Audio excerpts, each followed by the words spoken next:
Arrependimento é deixar o pecado.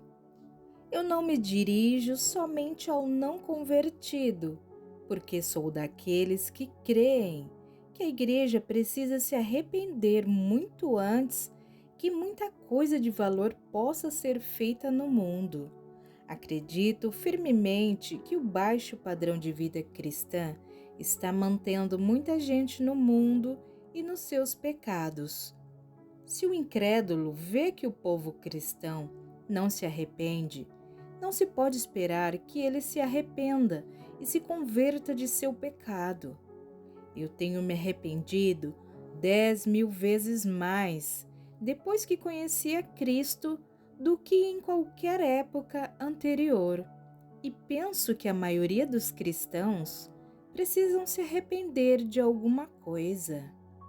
Assim, quero pregar tanto para os cristãos como para os não convertidos, tanto para mim mesmo quanto para aquele que nunca conheceu a Cristo como seu Salvador. As 5 coisas que fluem do verdadeiro arrependimento. Primeiro, a convicção. Segundo, a contrição. Terceiro, confissão de pecado. Quarto, a conversão. Quinto, confissão de Cristo diante do mundo. Convicção. Quando um homem não está profundamente convicto de seus pecados, é um sinal bem certo de que ainda não se arrependeu de verdade. A experiência tem me ensinado que as pessoas têm uma convicção muito superficial de seus pecados. Cedo ou tarde, recaem em suas velhas vidas. Nos últimos anos, tenho estado bem mais ansioso por uma profunda e verdadeira obra de Deus entre os já convertidos do que em alcançar grandes números. Se um homem confessa ser convertido sem reconhecer a atrocidade de seus pecados, provavelmente se transformará num ouvinte endurecido que não irá muito longe. No primeiro sopro de oposição, na primeira onda de perseguição ou ridículo, eles serão carregados de volta para o mundo. Creio que é um erro lamentável conduzir tantas pessoas à igreja que nunca experimentaram a verdadeira convicção de pecados. O pecado no coração do homem é tão negro hoje quanto o foi em qualquer outra época. Às vezes penso que está mais negro, porque quanto maior a luz que uma pessoa tiver, maior sua responsabilidade e, por conseguinte, maior a sua necessidade de profunda convicção. Até que a convicção de pecados nos faça cair de joelhos, até que estejamos completamente humilhados, até que tenhamos perdido toda a esperança em nós mesmos, não podemos encontrar o Salvador. Há 3 coisas que nos levam à convicção: a consciência, a Palavra de Deus, o Espírito Santo. Todos os 3 são usados por Deus. Muito antes de existir a palavra escrita, Deus tratava com o homem através da consciência. Foi por isto que Adão e Eva se esconderam da presença do Senhor Deus entre as árvores do jardim do Éden. Foi isto que convenceu os irmãos de José quando disseram: na verdade, somos culpados no tocante a nosso irmão, pois lhe vimos a angústia da alma quando nos rogava e não lhe acudimos. Por isso, disseram eles. E lembre-se, mais de 20 anos haviam se passado, depois que eles o venderam como cativo. Por isso nos vem essa ansiedade. É a consciência que devemos usar com os nossos filhos antes de atingirem uma idade onde podem entender a palavra e o Espírito de Deus. E é a consciência que acusa ou inocenta o ímpio. A consciência é uma faculdade divinamente implantada no homem que o pede a fazer o que é certo. Alguém disse que ela nasceu quando Adão e Eva comeram do fruto proibido, quando seus olhos foram abertos e conheceram o bem e o mal. Ela julga mesmo contra a nossa vontade e os nossos pensamentos, palavras e ações, aprovando ou condenando-os de acordo com a sua avaliação de certo ou errado. Uma pessoa não pode violar sua consciência sem sentir a sua condenação. Mas a consciência não é um guia seguro, porque frequentemente ela só dirá que uma coisa é errada depois de você a praticar. A consciência precisa ser iluminada por Deus, porque faz parte de nossa natureza caída. Muitas pessoas fazem o que é errado sem serem condenadas pela consciência. Paulo disse: na verdade, a mim me parecia que muitas coisas deveria eu praticar contra o nome de Jesus o Nazareno. Atos, capítulo 26, versículo 9. A própria consciência precisa ser educada. Outra vez, a consciência frequentemente é como um relógio despertador, que a princípio desperta e acorda. Mas com o tempo, a pessoa se acostuma com ele e então perde o seu efeito. A consciência pode ser asfixiada. Creio que cometemos um grande erro em não dirigirmos as pregações mais para a consciência. Portanto, no devido tempo, a consciência foi suplantada pela lei de Deus, que no seu tempo foi cumprida em Cristo. Neste país cristão, onde as pessoas têm Bíblias, a palavra de Deus é o meio que Deus usa para produzir convicção. A Bíblia nos diz o que é certo e o que é errado antes de você cometer o pecado, e assim, o que você precisa é aprender e apropriar-se de seus ensinos sob a direção do Espírito Santo. A consciência comparada à Bíblia é como uma vela comparada ao sol lá no céu. Veja como a verdade convenceu aqueles judeus no dia de Pentecostes. Pedro, cheio do Espírito Santo, pregou que este Jesus que vós crucificastes, Deus o fez Senhor e Cristo. Ouvindo eles estas coisas, compungiu-se-lhes o coração e perguntaram a Pedro e aos demais apóstolos: que faremos, irmãos? Atos capítulo 2, versículo 36 e 37. Em terceiro lugar, enfim, o Espírito Santo convence. Algumas das mais poderosas reuniões de que já participei foram aquelas em que houve uma espécie de quietude sobre o povo e parecia que um poder invisível se apoderava das consciências. Lembro-me de um homem que veio à reunião e no momento em que entrou, sentiu que Deus estava lá. Um senso de reverência veio sobre ele e naquela mesma hora sentiu convicção e se converteu. Contrição. A próxima coisa é a contrição, o profundo sentimento de tristeza, segundo Deus, e humilhação de coração por causa do pecado. Se não houver verdadeira contrição, o homem voltará direto para o seu velho pecado. Esse é o problema com muitos cristãos. Um homem pode sentir raiva e, se não houver muita contrição, no dia seguinte sentirá raiva outra vez. A filha pode dizer coisas indignas, ofensivas à sua mãe, e porque sua consciência lhe perturba, ela diz: mãe, sinto muito, perdoe-me. Mas logo há um outro impulso genioso, porque a contrição não foi profunda nem verdadeira.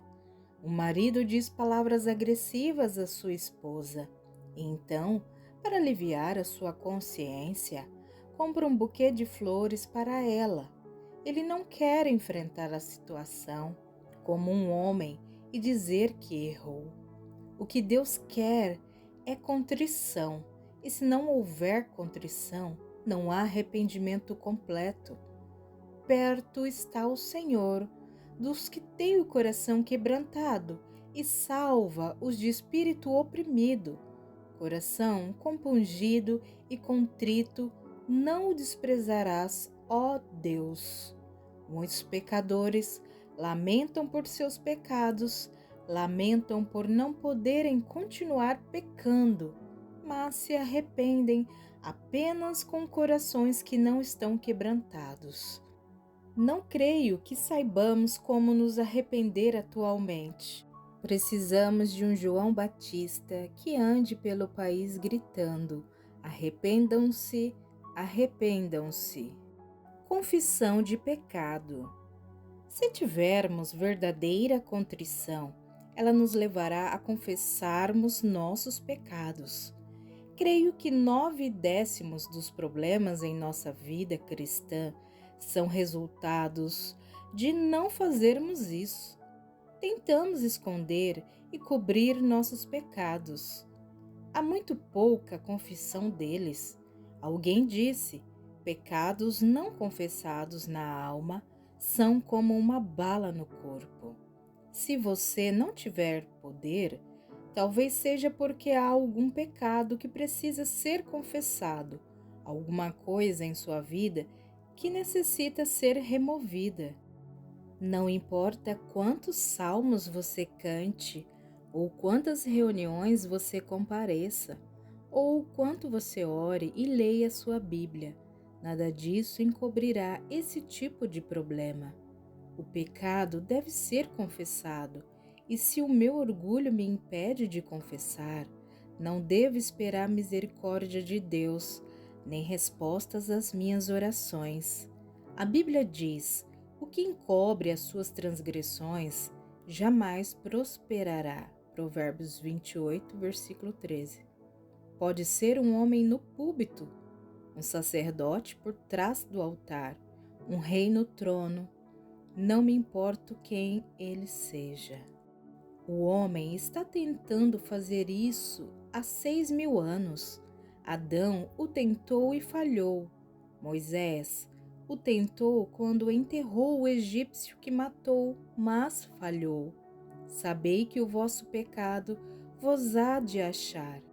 Por mais que você tente enterrar o seu pecado, este tornará a aparecer mais cedo ou mais tarde, se não for apagado pelo Filho de Deus. Se o homem nunca conseguiu fazer isso em 6.000 anos, é melhor você e eu desistirmos de tentar. Há 3 maneiras de se confessar pecados. Todo pecado é contra Deus, e a Ele deve ser confessado. Há pecados que eu não preciso confessar a pessoa alguma no mundo. Se o pecado foi entre mim e Deus, devo confessá-lo sozinho no meu quarto. Não preciso cochichá-lo no ouvido de algum mortal. Pai, pequei contra o céu e diante de ti. Pequei contra ti somente, e fiz o que é mal perante os teus olhos. Mas se fiz algo errado a alguma pessoa e ela sabe que a prejudiquei, devo confessar o pecado não somente a Deus, mas também a esta pessoa. Se o meu orgulho me impede de confessar meu pecado, não preciso ir a Deus. Posso orar, posso chorar, mas isso não adiantará. Primeiro, confesse àquela pessoa e depois a Deus, e veja com que rapidez Ele lhe ouvirá e lhe enviará a paz. Se, pois, ao trazeres ao altar a tua oferta, ali te lembrares de que teu irmão tem alguma coisa contra ti, deixa perante o altar a tua oferta, vai primeiro reconciliar-te com teu irmão, e então voltando, faze a tua oferta. Mateus capítulo 5, versículos 23 e 24. Esse é o caminho bíblico.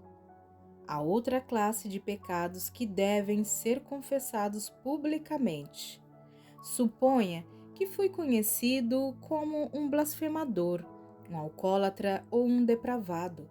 Se me arrependo de meus pecados, devo ao público uma confissão. A confissão deve ser tão pública quanto foi a transgressão. Muitas vezes, uma pessoa dirá algo maldoso a respeito de outra na presença de terceiros e então tentará apaziguar isso indo somente à pessoa prejudicada.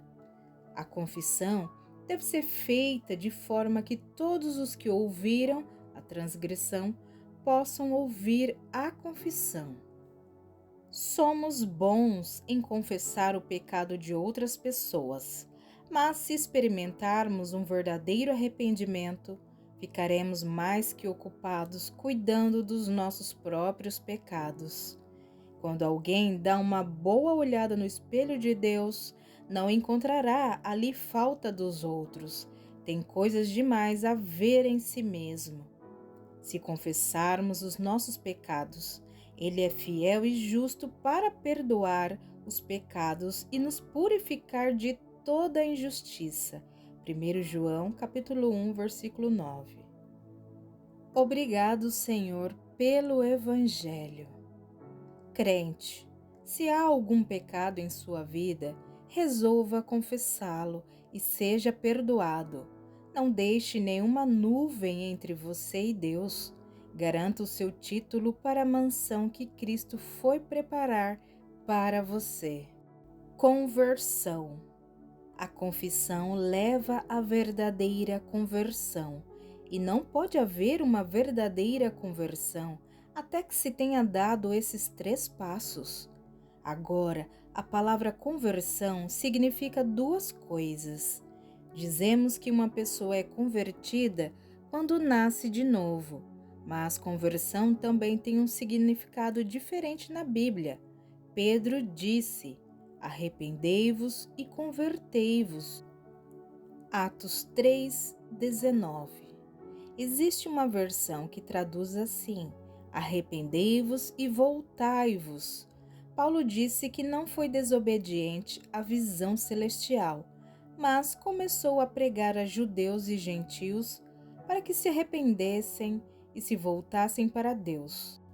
Um certo teólogo de outra época disse: todos nós nascemos de costas para Deus. O arrependimento é uma mudança de trajetória, é uma volta de 180 graus. Pecado é afastar-se de Deus. Como alguém disse, é aversão a Deus e conversão para o mundo, enquanto que o verdadeiro arrependimento significa conversão a Deus e aversão ao mundo. Quando há verdadeira contrição, o coração está entristecido por causa do pecado. Quando há verdadeira conversão, o coração fica liberto do pecado. Deixamos a velha vida, somos transportados do reino das trevas para o reino da luz. Maravilhoso, não é? A não ser que o nosso arrependimento inclua essa conversão, não vale muito.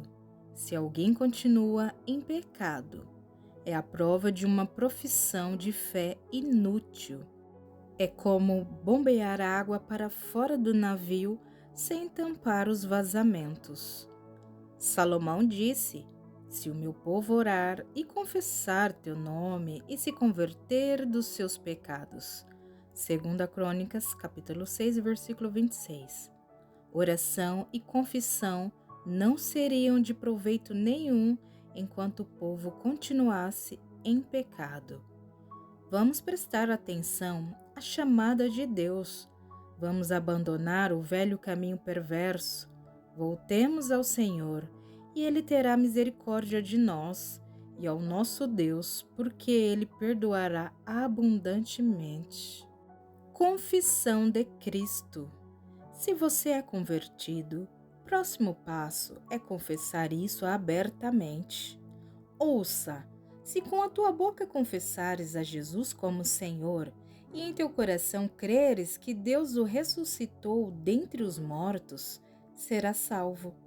Porque com o coração se crê para a justiça e com a boca se confessa a respeito da salvação. Romanos capítulo 10, versículo 9 e 10. A confissão de Cristo é o clímax da obra de verdadeiro arrependimento. Devemos isso ao mundo, aos nossos semelhantes cristãos e a nós mesmos. Ele morreu para nos redimir e podemos estar envergonhados ou com medo de confessá-lo? A religião, como uma abstração, como uma doutrina, tem pouco interesse para o mundo, mas aquilo que as pessoas podem testemunhar da experiência pessoal sempre tem peso. Ah, amigos, estou tão cansado de cristianismo medíocre. Vamos nos entregar 100% por Cristo. Não vamos dar um som inseguro.